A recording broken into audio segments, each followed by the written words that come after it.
각 시대의 대쟁투 제20장 종교적 대각성 세계적 사명 재림이 가까웠다는 선포와 함께 종교적 대각성이 일어날 것이라는 사실이 요한계시록 14장의 첫째 천사의 기별에 예언되어 있다. 또 보니 다른 천사가 공중에 날아가는데 땅에 거하는 자들 곧 여러 나라와 족속과 방언과 백성에게 전할 영원한 복음을 가졌더라. 그가 큰 음성으로 가로되 하나님을 두려워하며 그에게 영광을 돌리라. 이는 그의 심판하실 시간이 이르렀음이니 하늘과 땅과 바다와 물들의 근원을 만드신 이를 경배하라 하더라. 한 천사가 이와 같은 경고를 전달하는 자가 된다는 사실은 참으로 그 의미가 깊다. 지혜로우신 하나님께서는 그 하늘의 사자의 순결과 영광과 능력을 통하여 그 기별로 말미암아 성취된 사업의 고상한 특성과 그 사업에 수반될 능력과 영광을 나타내시고자 하셨다.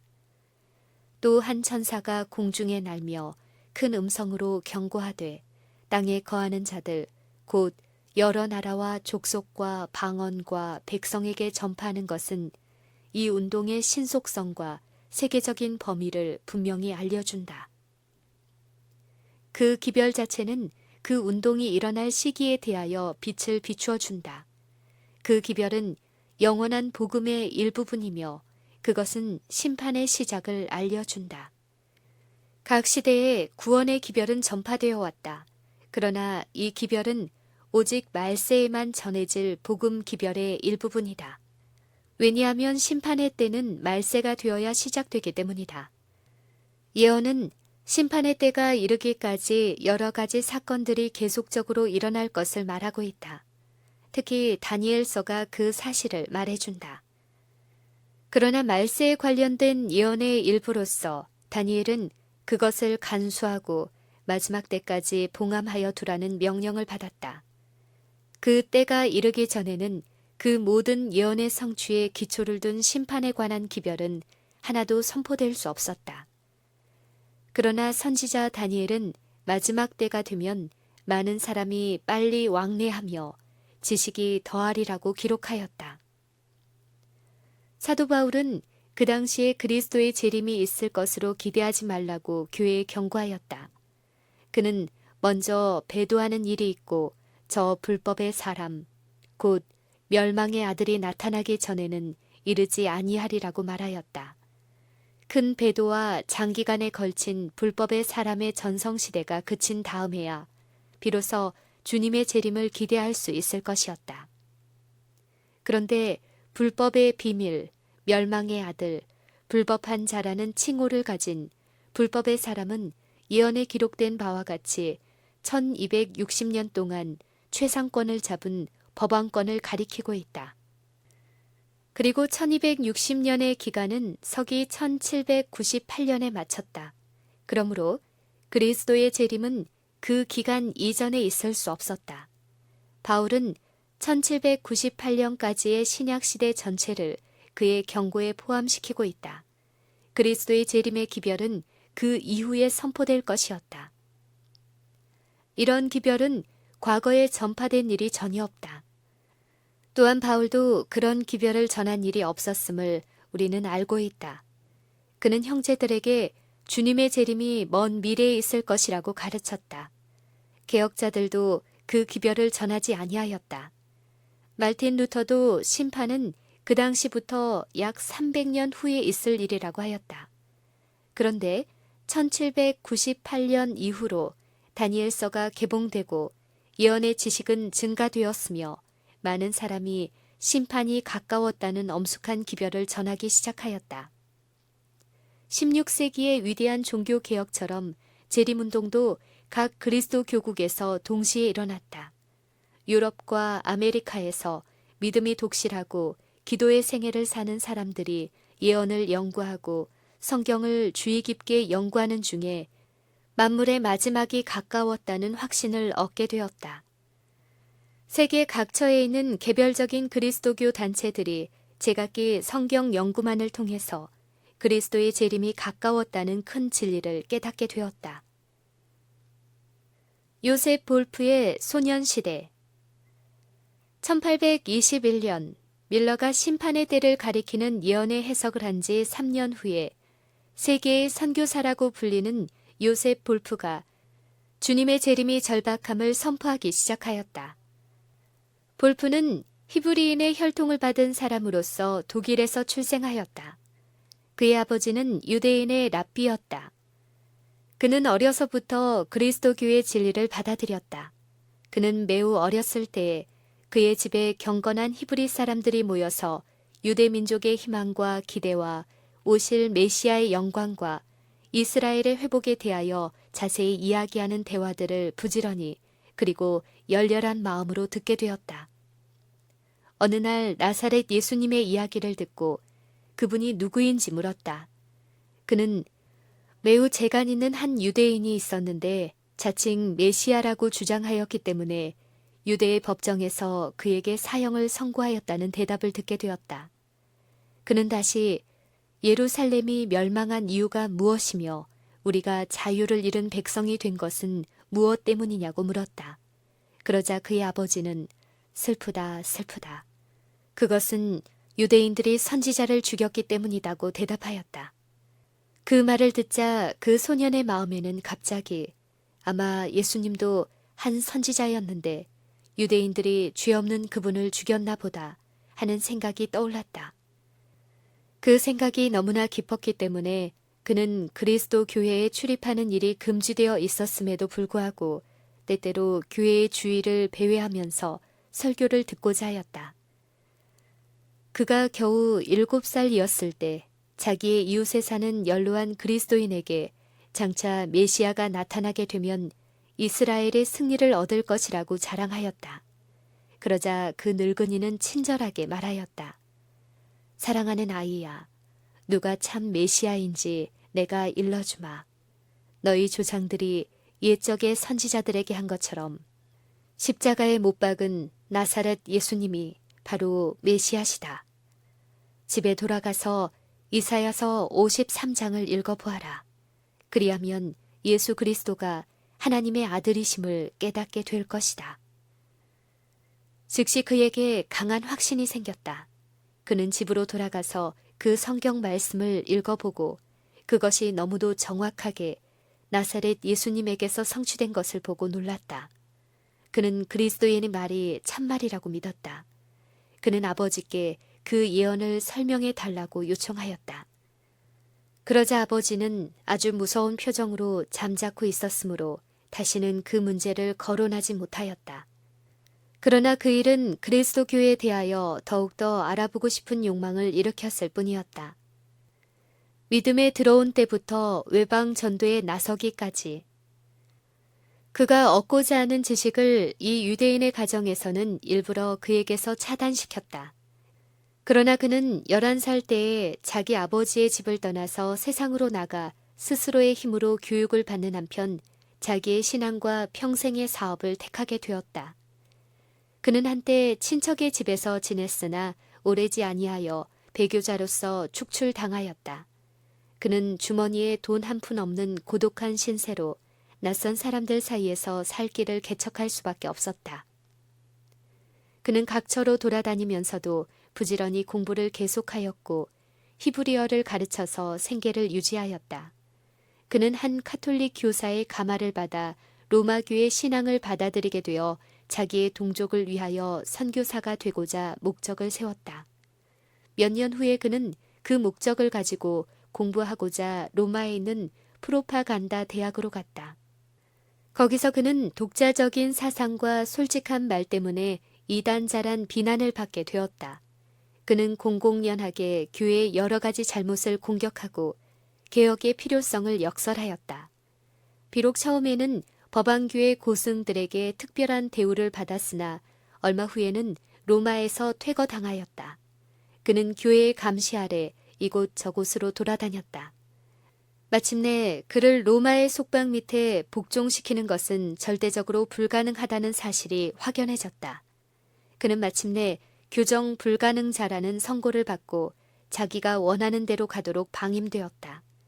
그리하여 그는 영국으로 건너가서 개신교의 신앙을 받아들이고 성공회에 가입하였다. 2년간의 연구를 마친 다음 1821년에 그는 선교 사업을 시작하였다. 볼프는 강고를 많이 겪었으며 질고를 아는 자로서의 그리스도의 초림의 위대한 진리를 받아들인 한편 예언을 통하여 그리스도께서 영광과 권능으로 재림하실 것도 분명히 깨달았다. 그리하여 그는 자기의 동족들에게 나사렛 예수님이 바로 약속된 메시아심을 알려주고 그분의 초림은 인류의 죄를 대속하기 위하여 희생 제물로서 겸비하게 되신 것임을 지적해주는 한편 그분께서 왕으로 또한 구원자로 재림하실 것을 가르쳤다.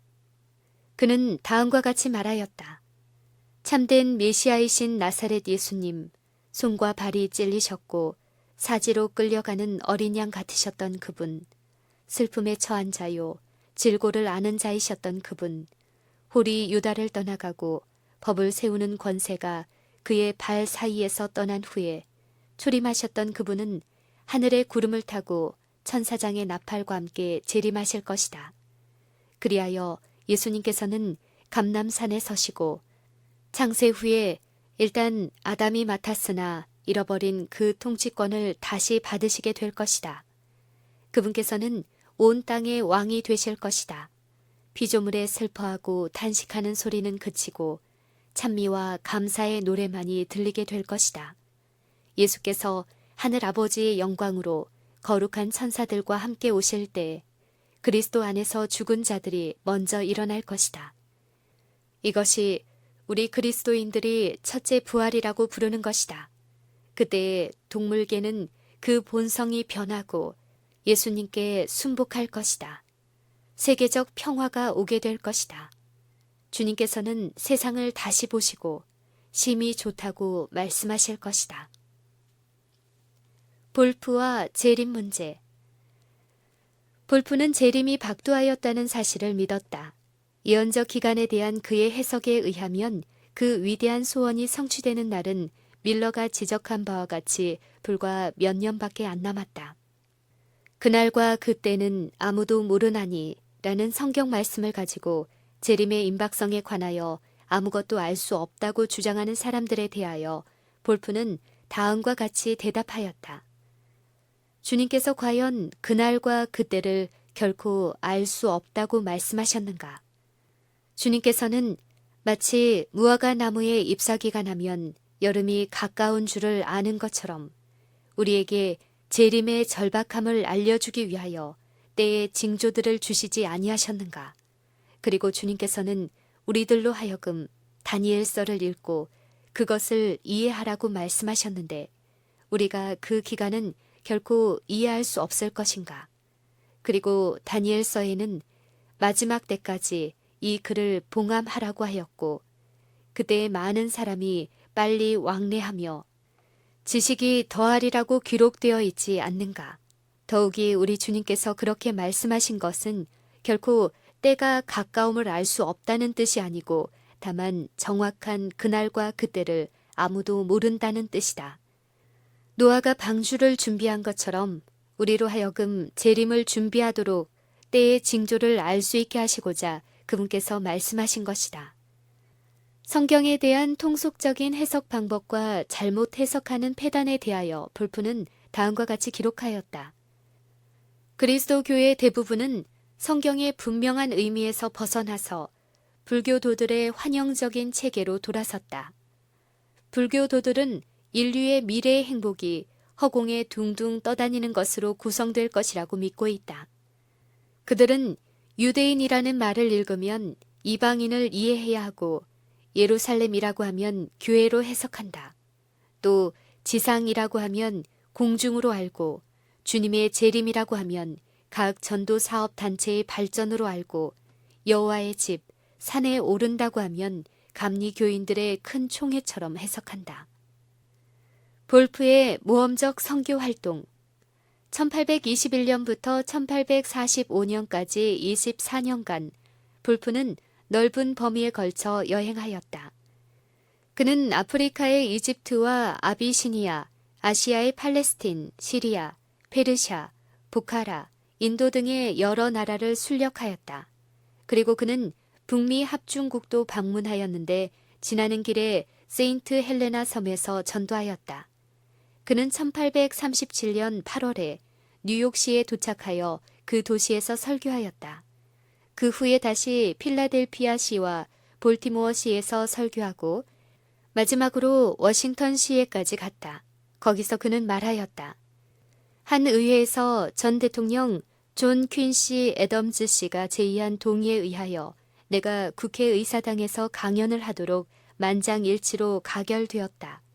그리하여 나는 어느 토요일에 전체 의원과 버지니아의 감독과 성직자들과 워싱턴 시민들이 참석한 데서 강연하는 영광을 누렸다. 그와 같은 영광은 뉴저지주와 펜실베니아 주에서도 나에게 주어졌는데 거기서 나는 아시아에서 한 나의 연구에 대하여 이야기하되 예수 그리스도의 개인적 통치에 대하여 말하였다. 볼프 박사는 유럽의 어떤 권위의 보호도 받지 않고 많은 고난과 온갖 위험을 당하면서 대부분의 야만 나라들을 두루 다녔다. 그는 매를 맞기도 하고 줄이기도 하고 노예로 팔리기도 하였다. 그리고 그는 3번이나 사형 선고를 받았다. 도적들에게 포위를 당한 일도 있었고 기갈로 거의 죽을 뻔한 일도 있었다. 또 한 번은 몸에 지니고 있던 것을 모두 빼앗기고 걸어서 산을 넘어 수백 마일을 갈 수밖에 없었는데 얼굴에 눈을 맞으면서 얼음으로 덮인 땅을 맨발로 걸었기 때문에 발이 감각을 잃게 된 일도 있었다. 야만인과 호전적인 종족들에게 무장을 하지 않고 가는 것이 위험하다는 경고를 받게 되자 그는 다음과 같이 대답하였다. 무장하였다. 기도와 그리스도에 대한 열심과 하나님의 도우심에 대한 신뢰로서 무장하였다.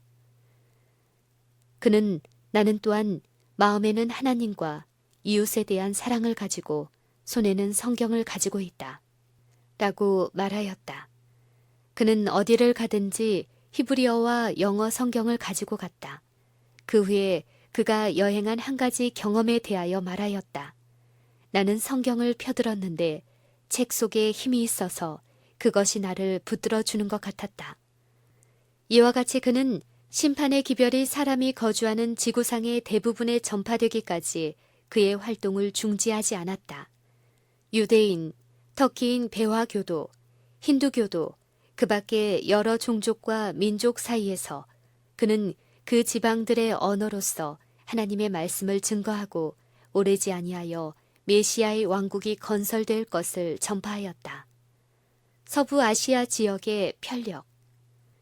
그는 보카라를 여행하던 중에 어떤 유벽한 지방에 사는 한 불황민이 재림의 교리를 믿고 있는 것을 발견하였다. 그는 다음과 같이 말하였다. 이 예멘에 있는 아라비아인들은 세에라라고 하는 책을 가지고 있었는데 거기에는 그리스도의 재림과 그분께서 영광 중에 통치하실 사실이 기록되어 있었다. 그리고 그들은 1840년에 큰 사건이 일어날 것이라고 얘기하고 있었다. 나는 예멘에서 레갑의 후손들과 함께 6일간을 지냈다.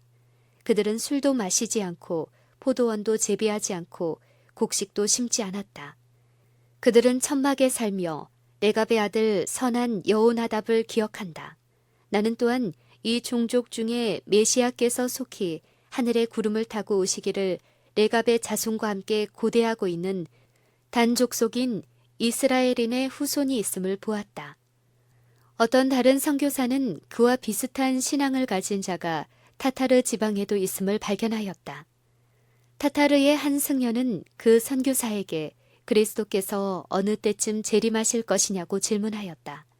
그러자 그 선교사는 그 일에 대하여 아무것도 대답할 수 없다고 말하였더니 그 승려는 성경을 가르치노라고 공언하는 사람이 그 사실을 모른다는 것에 대하여 크게 놀라움을 나타냈다. 그리고 그는 예언을 근거로 그리스도께서 1844년경에 재림하시리라는 자신의 소신을 말하였다. 영국에서의 재림운동. 일찍이 영국에서는 1826년에 재림 기별이 전파되기 시작하였다. 이곳의 운동은 미국과 같이 그렇게 분명한 형태를 취하지는 않았다. 재림의 정확한 시일은 일반적으로 그처럼 가르쳐지지 아니하였다. 그러나 그리스도께서 영광과 권세를 가지고 미국에 임하신다는 큰 진리가 널리 전파되었다. 그 진리는 다만 비국교도 사이에서만 전파된 것이 아니었다. 영국의 저술가 무란트 브로크는 약 700명의 영국 국교의 성직자들도 이 천국 복음을 전파하는 일에 연합하였다고 말하였다. 또한 1844년을 재림의 때라고 알려주는 기별도 대영 제국에서 전파되었다. 미국에서 건너온 재림에 대한 간행물들이 널리 배포되었으며 영국에서도 많은 서적과 잡지들을 재발행하였다. 그리고 1842년에는 미국에서 재림신앙을 받아들인 로버트 윈터라는 영국인이 본국으로 돌아와서 주님의 재림을 전파하였다. 그리하여 많은 사람들이 그의 사업에 연합하였으며 심판에 관한 기별이 영국 각처에 전파되었다. 아직 미개한 채 로마교의 정략에 사로잡혀 있던 남미주에도 한 스페인인이며 예수의 회원인 라쿤자라는 사람이 성경을 연구하여 그리스도의 재림이 가까웠다는 것을 깨닫게 되었다. 그는 경고를 하지 아니할 수 없다는 사명감을 느꼈으나 로마교의 견책이 두려워서 자기의 이름을 라비벤 에스라라고 고쳐서 마치 개종한 유대인인 것처럼 꾸며가지고 자기의 견해를 출판하였다. 라쿤자는 18세기의 사람이었으나 그의 저서가 런던으로 가서 영어로 번역되기는 1825년경의 일이었다. 이 책의 발행은 영국에 있어서 이미 재림 문제에 눈을 뜬 사람들의 관심을 깊게 하는데 매우 큰 역할을 하였다. 독일에서의 벵겔의 활동. 독일에서는 18세기의 루터 교회의 한 목사요, 성경학자요, 평론가로 유명한 벵겔이라는 사람이 이 교리를 가르쳤다. 벵겔은 학업을 마치고 신학 연구를 시작하였는데 그가 받은 초기의 교육과 훈련은 그의 마음에 본래부터 가지고 있던 엄숙한 생각과 종교적 기질을 깊게 하고 강하게 하였다. 그도 역시 복음을 막론하고 사고력이 많은 다른 청년들처럼 종교적 의문과 어려운 문제들로 인하여 번민하였는데 그는 감개무량한 가운데 자기의 가련한 마음을 꿰뚫고 그 젊은 감정을 못 견디게 만들었던 허다한 화살들에 대하여 말하였다. 비텐베르크의 종교 법원의 일원이 되자 그는 종교 자유를 부르짖었다. 그는 교회의 권리와 특권을 주장하는 한편 양심을 위하여 교회에서 물러날 수밖에 없다고 생각하는 사람들이 당연히 누릴 온갖 자유를 위하는 옹호자가 되었다. 그와 같은 방침에서 나온 훌륭한 결과가 오늘날에도 그의 고향에 남아있다. 그리스도의 재림의 진리가 벵겔의 마음에 확신을 준 것은 그가 강림절의 일요일에 사용할 설교의 준비를 위하여 요한계시록 21장을 연구하던 때이었다. 그는 이때에 요한계시록의 예언들을 과거 어느 때보다 잘 이해하게 되었다. 그는 그 예언에 나타난 광경이 너무도 중대하고 영광스럽다는 생각에 압도되어 한동안 그 문제에 대한 명상을 중지할 수밖에 없었다. 그러나 그가 강단에서 설교를 하게 되자 그 생각은 다시 생생하게 또한 능력 있게 그에게 나타났다. 그때부터 그는 예언서, 특히 요한계시록의 연구에 몰두하였는데 오래지 아니하여 그 예언서에서 가르치고 있는 그리스도의 재림이 가까웠다는 신앙을 가지게 되었다. 그리고 그가 그리스도의 재림의 때라고 확정한 연대는 그 후에 밀러가 주장한 연대와 비교하면 매우 근소한 차이밖에 없었다. 벵겔의 저서는 그리스도 교국에 널리 전하여졌다.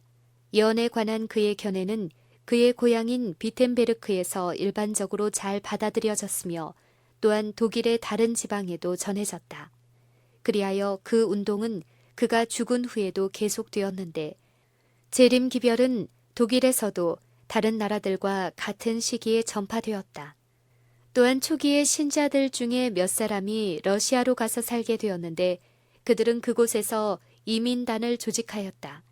그리하여 오늘날에도 그 나라의 독일인 교회는 그리스도의 재림의 신앙을 존속시키고 있다. 프랑스와 스위스에서의 재림운동. 빛은 프랑스와 스위스에도 비추어졌다.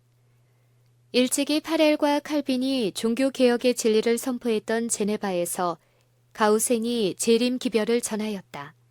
학생 시절의 가우센은 18세기 말엽부터 19세기 초엽에 이르기까지 온 유럽을 휩쓸고 있던 합리주의 사상과 접촉한 적이 있으며 그가 직접 전도에 종사하게 될 때에 그는 아직 참된 신앙을 알지 못하였을 뿐 아니라 회의론의 경향을 가지고 있었다. 그러나 롤린이 저술한 고대 역사를 읽은 후 그는 다니엘서 2장의 말씀을 주목하게 되었고 그 사가가 기록한 그대로 성경의 예언이 놀라울 정도로 정확히 성취된 것을 보고 감탄하였다. 실로 그것이 후년에 그가 위험 중에 처할 때 굳센 닻의 역할을 해주었고 성경이 영감으로 기록되었다는 확신을 주었다. 드디어 그는 합리주의 사상에 만족할 수 없게 되었고 성경을 연구함으로 더욱 분명한 빛을 깨닫게 되었다. 그는 결국 적극적 신앙을 가지게 되었다. 그는 예언을 연구하는 중에 주님의 재림이 절박하였다는 것을 확신하게 되었다. 그 위대한 진리의 엄숙하고 중대함을 절실히 느낀 그는 그것을 백성들에게 전하고자 열망하였다. 그러나 당시의 다니엘의 예언은 오묘한 것이므로 깨달을 수 없다는 것이 일반적인 견해였기 때문에 그의 사업은 큰 장애를 만났다. 그리하여 그는 일찍이 파렐이 제네바에서 전도할 때 사용한 방법, 곧 먼저 어린이들에게 전도하여 그들을 통하여 부모들에게 관심을 끌게 하는 방법을 쓰기로 결심하였다. 훗날에 그는 당시에 사용했던 방법에 대하여 다음과 같이 말하였다. 나는 다 아는 방법으로 진리를 전하고자 작정하고 아이들에게 진리를 말하게 되었는데 그것은 중요성이 작기 때문에서가 아니고 오히려 그 진리가 가치가 컸기 때문이었음을 이해하기 바란다. 나는 나의 말을 들어주기를 희망하였지만은 내가 처음부터 장성한 사람들을 상대로 말하지 아니한 것은 그들이 들어주지 아니할까 염려한 때문이었다. 그리하여 나는 아주 어린 아이들에게 가기로 결심하였다. 먼저 아이들을 청중으로 모기로 하였고 그 청중의 수요가 많아지고 또 그들이 나의 말을 듣고 기뻐하고 흥미있게 문제를 이해하고 설명하기까지 되면 나는 미국의 그 다음 단계의 활동 분야가 전개될 것을 확신하였다. 그 다음에는 어른들이 참석하여 연구할 가치가 있다는 것을 깨닫게 될 것을 의심하지 않았다. 그렇게만 되면 이 일은 성공하게 된다. 그 활동은 성공하였다. 그가 아이들에게 말하고 있을 때에 어른들도 들으러 왔다. 그의 교회의 좌석들은 주의 깊게 경청하는 청중들로 만원이 되었다. 그 청중 가운데는 지위가 높은 사람들과 학식 있는 사람들도 있었고 제네바를 찾아온 나그네들과 외국 사람들도 있었으므로 그들이 들은 기별은 다른 지방으로 전해졌다. 이와 같은 성공으로 용기를 얻은 가우센은 프랑스어를 말하는 교회들에게 예언서의 연구를 장려할 목적으로 그가 가르친 내용을 출판하였다. 아이들에게 들려준 교훈을 출판한 이유는 이해하기 어렵다는 구실로 이런 종류의 책들을 흔히 등한히 여기는 어른들에게 아이들도 이해하는 것을 어찌 이해하기 어렵다고 말할 수 있겠느냐고 주장하기 위함이었다. 그는 계속하여 말하였다. 나는 할 수 있는 대로 우리 신자들에게 예언의 지식을 가르쳐 주려고 크게 열망한다. 오늘날 예언의 연구보다 더 필요한 것은 없다. 그것으로 우리는 절박한 환란을 위하여 준비하고 예수 그리스도를 바라보고 기다릴 수 있다. 가우센은 프랑스어를 말하는 전도자 중 가장 유명하고 존경을 받던 사람이었으나 얼마 후에 그는 한갓 합리주의의 교본에 불과하고 적극적 신앙이 거의 결여되어 있는 교회의 문답서를 사용하지 않고 성경을 가지고 청년들을 가르쳤다는 죄목으로 교역직에서 면직되었다. 그 후에 그는 신학교의 교사가 되었는데 일요일에는 전도자로서 활동을 계속하여 아이들을 상대로 성경을 가르쳤다. 그가 저술한 예언에 관한 서적은 사람들의 마음에 많은 흥미를 일으켰다. 그는 교수의 위치에서 또는 인쇄물을 통하여 혹은 그가 가장 좋아하는 어린이들의 교사로서 여러 해 동안 계속적으로 넓은 범위에 걸쳐 큰 가마를 끼쳤다. 동시에 그는 많은 사람들의 마음을 주님의 재림이 가까움을 알려주는 예언의 연구에 집중시키는 역할을 하였다. 스칸디나비아에서의 어린이 설교. 재림 기별은 스칸디나비아에도 전파되어 큰 흥미를 일으켰다. 많은 사람들은 경박한 상태에서 각성하여 그들의 죄를 고백하고 그리스도의 이름으로 용서를 구하였다. 그러나 국교회의 성직자들은 이 운동을 반대하였다. 그들의 영향으로 기별을 전하던 몇 사람들이 투옥당하였다. 그러자 하나님께서는 이처럼 재림 기별을 전하던 사람들이 침묵하게 된 여러 곳에서 어린이들을 통하여 기적적으로 기별을 전하게 하셨다. 그들은 미성년자이므로 국법으로 처벌할 수가 없었기 때문에 마음 놓고 말할 수 있었다. 그 운동은 주로 하층 계급의 사람을 중심으로 진척되었는데 경고의 기별을 듣기 위하여 사람들이 모인 장소는 대개 노동자의 비천한 가정들이었다. 그리고 그 어린이 전도자들도 주로 가난한 집안의 자녀들이었다. 그들 가운데는 6세 내지 8세의 어린이들도 있었다. 그들은 생활을 통하여 그들이 구주를 사랑하고 하나님의 거룩한 명령을 순종하고자 노력하고 있다는 것을 증거하였는데 그들이 일상생활에서 나타내는 지혜와 재능에 있어서는 같은 나이의 다른 아이들과 별 다름이 없었다. 그러나 그들이 일단 사람들 앞에 서게 되면 그들이 가지고 있는 재능 이상의 힘이 그들을 감동시키고 있다는 것이 분명히 나타났다. 그 음성과 태도가 바뀌고 하나님을 두려워하며 그에게 영광을 돌리라.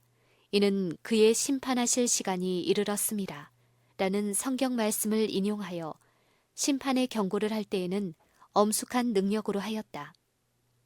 또한 그들은 백성들의 죄를 책망하고 부도덕과 범죄를 정죄할 뿐 아니라 세속적인 것과 배도한 일을 꾸짖고 장차 이 말 하나님의 진노에서 신속히 피하도록 준비하라고 청중들에게 엄숙히 경고하였다. 사람들은 그 말을 듣고 떨었다. 회개케 하는 하나님의 성령이 그들의 심령에 말씀하셨다.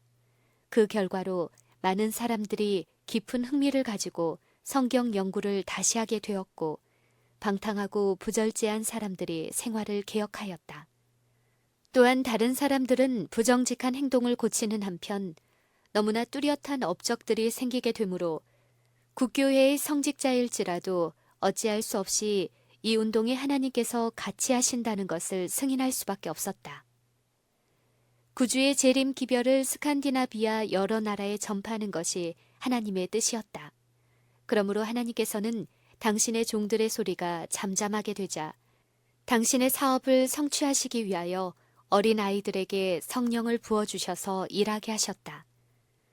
일찍이 예수님께서 당신을 다윗의 자손이라고 부르면서 종려나무 가지를 흔들고 환호성을 올리는 많은 무리를 거느리고 예루살렘 가까이 이르셨을 때 질투심이 많은 바리새인들은 그분에게 그들을 잠잠하게 하라고 요구하였다. 그때 예수님께서는 그 모든 일이 예언의 성취이므로 만일 그들이 잠잠할 것 같으면 돌들이 소리 지르리라고 대답하셨다. 백성들은 제사장들과 관원들의 위협에 눌려서 예루살렘의 성문에 이르자 그들이 즐겁게 외치던 소리를 그쳤다. 그때 그 성전뜰에 있던 어린 아이들이 바로 어른들이 멈추었던 그 노래를 부르고 종려나무 가지를 흔들면서 다윗의 자손이여 호산나 라고 부르짖었다. 그때 바리새인들은 매우 노하여 예수님께 저희의 하는 말을 듣느뇨 라고 말하였다. 예수님께서는 그렇다. 어린 아기와 젖먹이들의 입에서 나오는 찬미를 온전하게 하셨나이다 함을 너희가 읽어본 일이 없느냐 라고 대답하셨다. 하나님께서는 그리스도의 초림 시에 어린 아이들을 통하여 일하셨던 것처럼 당신의 재림의 기별을 전하는 일에 있어서도 어린 아이들을 통하여 일하셨다. 구주께서 다시 오신다는 기별이 모든 나라와 지방과 백성에게 전파될 것이라는 하나님의 말씀은 반드시 성취되어야 한다. 미국에서 일어난 큰 재림운동. 윌리엄 밀러와 그의 동역자들에게 미국에서 경고의 기별을 전하도록 사명이 주어졌다. 그리하여 그 나라는 위대한 재림운동의 중심지가 되었다. 여기에서 첫째 천사의 기별에 대한 예언이 가장 직접적으로 성취되었다. 밀러와 그의 동역자들의 저서는 널리 먼 지방에까지 전해졌다. 온 세계의 어느 곳이나 선교사들이 나간 곳에는 그리스도의 재림이 임박하였다는 기쁜 소식이 전하여졌다. 하나님을 두려워하며 그에게 영광을 돌리라. 이는 그의 심판하실 시간이 이르렀음이라는 영원한 복음의 기별은 멀리 그리고 널리 전파되었다. 1844년 봄에 그리스도의 재림이 있을 것으로 지적해 주는 듯이 보였던 예언의 증거는 백성들의 마음에 깊은 감명을 주었다. 그 기별은 이 주에서 저 주로 전파됨에 따라 어디서나 큰 흥미를 일으켰다. 많은 사람들은 그 예언적 기간에 대한 논증이 정확함을 확신하여 자기들의 교만한 의견들을 버리고 기꺼이 그 진리를 받아들였다. 어떤 목사들은 그들의 종파적 견해와 감정을 버리고 봉급도 교회도 다 버리고 예수님의 재림을 전파하는 일에 연합하였다. 그러나 성직자들 중에서 기별을 받은 사람은 비교적 소수였으므로 기별을 전하는 일은 주로 평신도들에게 맡겨졌다. 농부들은 그들의 농장을, 직공은 그들의 도구들을, 상인은 그들의 상품을, 전문직에 있는 사람들은 그들의 직무를 버리고 이 일에 가담하였다. 그러나 성취되어야 할 일의 분량에 비하면 일꾼의 수요는 너무 적었다. 불경건한 교회와 죄악 중에서 자고 있는 이 세상 형편은 참된 파수꾼의 직분을 행하는 사람들의 짐을 무겁게 하였다. 그러나 그들은 사람들을 회개시켜 구원으로 인도하기 위하여 환난과 궁핍과 고난을 참았다. 사단의 반대를 받을지라도 그 사업은 꾸준히 앞으로 나아갔고 무수한 사람들이 재림의 진리를 받아들이게 되었다. 도처에서 엄숙한 증거의 소리가 들렸고 죄인들을 경고하고 세상 사람들과 교인들에게 다같이 장차올 진노를 피하라는 경고가 주어졌다. 전도자들은 그리스도의 선구자 침례 요한처럼 나무 뿌리에 도끼를 놓고 회개에 합당한 열매를 맺으라고 권고하였다. 그들의 감동적인 호소는 일반 강단에서 전해지는 평화와 안전을 보증하는 설교와는 현저한 대조를 이루었다. 그리하여 복음을 전한 곳에서는 어디서나 사람들이 감동을 받았다. 단순하고 직접적인 성경 말씀의 증언은 성령의 능력으로 사람들의 마음에 새겨졌고 도저히 한거할 수 없는 확신을 가져다 주었다. 신앙인이라고 공언하던 사람들이 거짓된 안일 상태에서 일어나게 되었다. 그들은 자기들의 타락, 속화, 불신, 자존심, 이기심들을 깨달았다. 많은 사람들이 회개하고 겸손한 마음으로 주님을 찾았다. 그들은 지금까지 오랫동안 세상에 두었던 애정을 하늘에 두게 되었다. 하나님의 성령께서 그들에게 임하셨으며 그들은 부드럽고 순종하는 마음으로 하나님을 두려워하며 그에게 영광을 돌리라. 이는 그의 심판하실 시간이 이르렀다는 기별을 전하는 일에 동참하였다. 죄인들은 울면서 내가 어떻게 하여야 구원을 얻으리이까? 라고 질문하였다.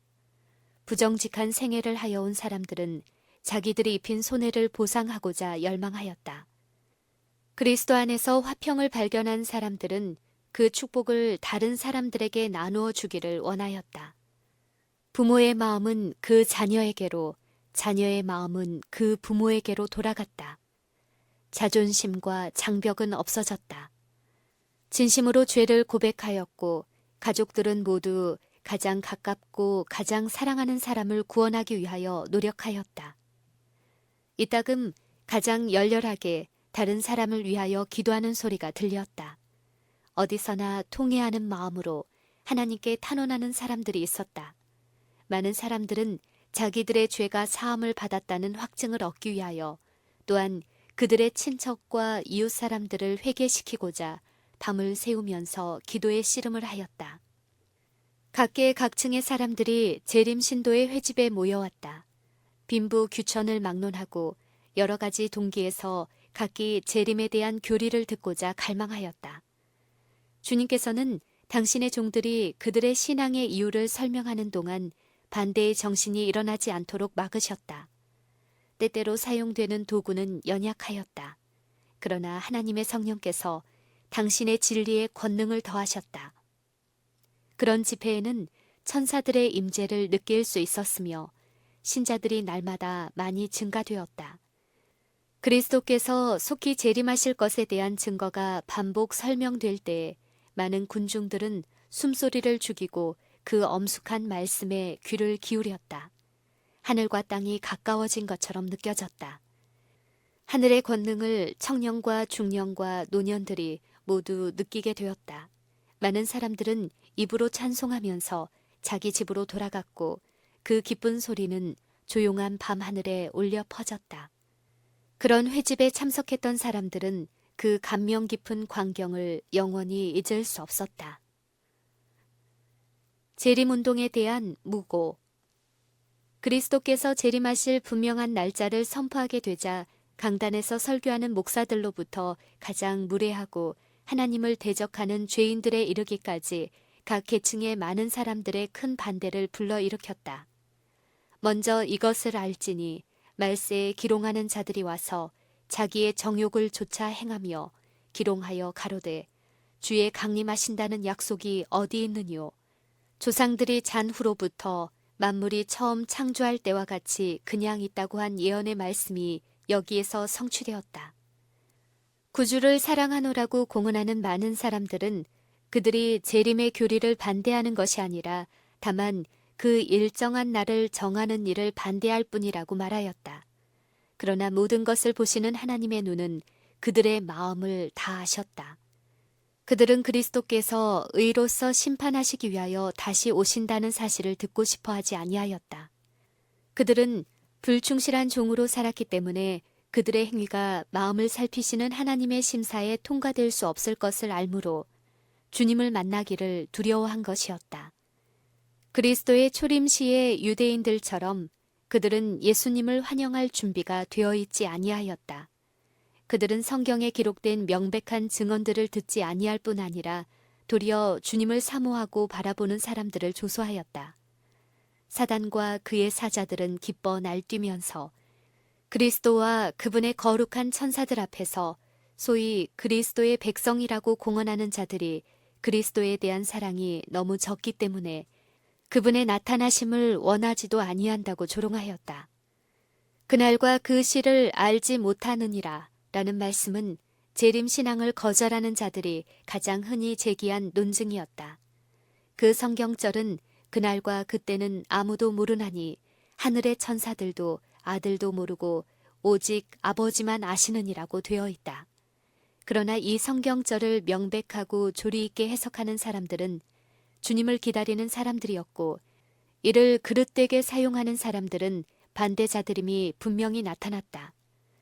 그 말씀은 그리스도께서 성전을 마지막으로 작별하시고 제자들과 함께 감람산으로 올라가서 잊을 수 없는 담화를 나누실 때에 하신 말씀이었다. 제자들은 어느 때에 이런 일이 있겠사오며 또 주의 임하심과 세상 끝에는 무슨 징조가 있사오리까? 라고 물었다. 그때에 대하여 예수님께서는 세상 끝의 징조를 말씀하시고 이 모든 일을 보거든 인자가 가까이 곧 문 앞에 이른 줄 알라고 하셨다. 구주께서 하신 한 가지 말씀이 다른 말씀을 없이 할 수는 없는 것이었다. 비록 그분께서 오시는 날과 시를 아는 사람이 없을지라도 우리는 그날과 시가 가까이 이른 것을 알아야 한다는 가르침과 요구를 받고 있다. 더욱이 우리가 그분의 경고를 멸시하고 그분의 재림이 가까움을 알기를 거절하거나 게을리하게 되면 홍수가 다가오는 것에 무관심했던 노아 당시의 사람들처럼 그 일은 우리에게 있어서 치명적인 사건이 될 것이라는 사실도 배웠다. 또한 그 같은 장에 충성된 종과 충성되지 않은 종을 대조하여 말씀하시고 심중에 주인이 더디 오리라고 생각한 종에게 파멸의 선고를 내린 비유는 그리스도께서 당신의 오심을 대망하고 깨어있는 자와 그 일을 거부하는 자를 구별하여 각각 어떻게 갚아주실 것임을 보여주고 있다. 주님께서는 그러므로 깨어있으라. 주인이 올 때에 그 종에 이렇게 하는 것을 보면 그 종이 복이 있으리로다. 만일 일 깨지 아니하면 내가 도적같이 이르리니 어느 시에 내게 임할는지 내가 알지 못하리라고 말씀하신다. 재림신앙과 일반 그리스도 교회. 바울은 주님의 재림을 갑자기 맞이할 부류에 대하여 다음과 같이 말하였다. 주의 날이 밤에 도적같이 이를 줄을 너희 자신이 자세히 알미라. 저희가 평안하다 안전하다 할 그때에 멸망이 호련히 저희에게 이르리니 결단코 피하지 못하리라. 그는 다시 구주의 경고에 유의하는 사람들을 향하여 형제들아 너희는 어두움에 있지 아니하매 그날이 도적같이 너희에게 임하지 못하리니 너희는 다 빛의 아들이요 낮의 아들이라. 우리가 밤이나 어두움에 속하지 아니하나니 라고 말하였다. 성경 말씀 가운데 사람이 그리스도의 재림이 가까움에 대하여 무지해도 좋다는 보증이 조금도 없다는 사실이 그와 같이 입증되었다. 그러나 진리를 부인할 구실만을 찾고자 하는 자들은 그와 같은 설명에 귀를 막고 있다. 그리하여 대담한 조롱자들은 물론이요 심지어 그리스도 교회 성직에 있는 자들까지도 그날과 그때는 아무도 모른다는 말에 뇌동하게 되었다. 백성들이 각성하여 구원의 길을 찾기 시작하자 종교 지도자들은 그들과 진리의 중간에 서서 하나님의 말씀을 잘못 해석함으로 그들의 공포감을 가라앉히고자 하였다. 충실하지 않은 파수꾼들은 대기만자 사단의 사업에 연합하여 하나님께서 평안하다고 말씀하지 아니하시는 때에 평안하다, 평안하다고 부르짖었다. 마치 그리스도께서 세상에 계시던 당시의 바리새인들처럼 많은 사람들은 자기들 스스로 천국에 들어가기를 싫어하고 들어가려는 사람들도 막았다. 그들의 피는 마침내 그들의 손에서 찾게 될 것이다. 일반적으로 교회 안에 있는 겸손하고 헌신적인 사람들이 먼저 기별을 받았다. 성경을 스스로 연구한 사람들은 예언에 대한 일반적인 견해가 성경적이 아니라는 사실을 깨달을 수밖에 없었다.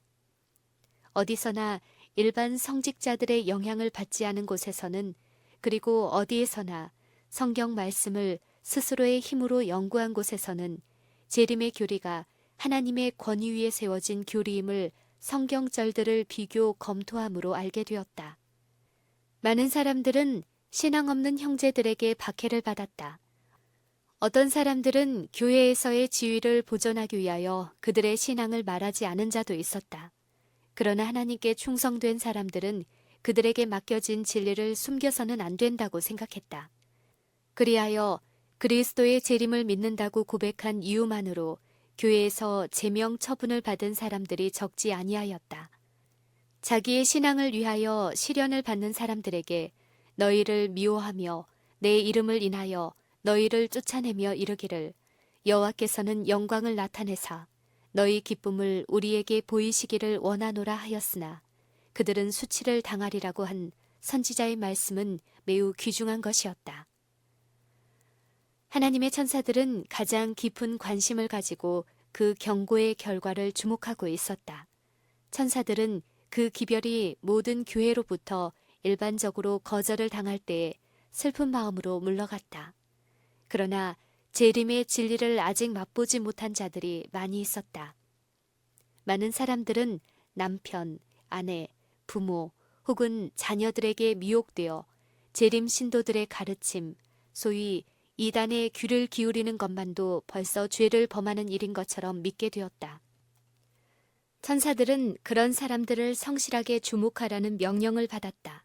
왜냐하면 하나님의 보좌로부터 또 다른 빛이 나와서 그들을 비추일 것이었기 때문이다. 재림 신도들의 시련기. 기별을 받아들인 사람들은 말할 수 없는 소망으로 구주의 재림을 기다렸다. 그들이 예수님을 만날 것으로 기대했던 그 시간은 눈앞에 박두하였다. 그들은 매우 엄숙하게 그 시간을 기다리고 있었다. 그들은 하나님과 간격 없는 교통을 통하여 그들 앞에 놓인 광명한 미래로 마음이 평안하였다. 그 희망과 신뢰를 경험했던 사람들은 당시의 그 귀중한 기다림의 시간을 도무지 잊어버릴 수 없었다. 그날을 몇 주일 앞두고 그들은 대부분 세속적인 사업을 그쳤다. 진실한 신자들은 마치 죽는 사람이 임종시에 몇 시간 동안 세상 사물을 초월하여 명상하는 것처럼 자기들의 마음속의 생각과 감정을 살펴보았다. 승천 예복은 전혀 만들지 않았다. 그러나 구주를 영접할 준비가 되었다는 내적 증거의 필요성, 곧 그들의 심령의 순결을 나타내는 흰옷, 그리스도의 속죄하시는 피로 죄에서 깨끗하게 된 품성을 가져야 할 필요성을 느꼈다. 하나님의 백성이라고 공언하는 자들이 지금도 그때와 같이 스스로를 살피고 열렬하고 확고한 신앙을 가진다면 얼마나 좋을까. 만일 그들이 오늘날에도 그렇게 하나님 앞에 겸비하고 은혜의 보좌 앞에서 탄원한다면 그들은 지금 그들이 가진 것보다 훨씬 더 풍부한 경험을 가지게 되었을 것이다. 오늘날에는 기도하는 일이 너무도 적고 충심으로 죄를 깨닫는 일이 너무 적다. 산 신앙이 부족하기 때문에 많은 사람들은 구주께서 풍성히 주시는 은혜를 부족하게 받고 만다. 하나님께서는 당신의 백성을 시험하시기로 계획하셨다.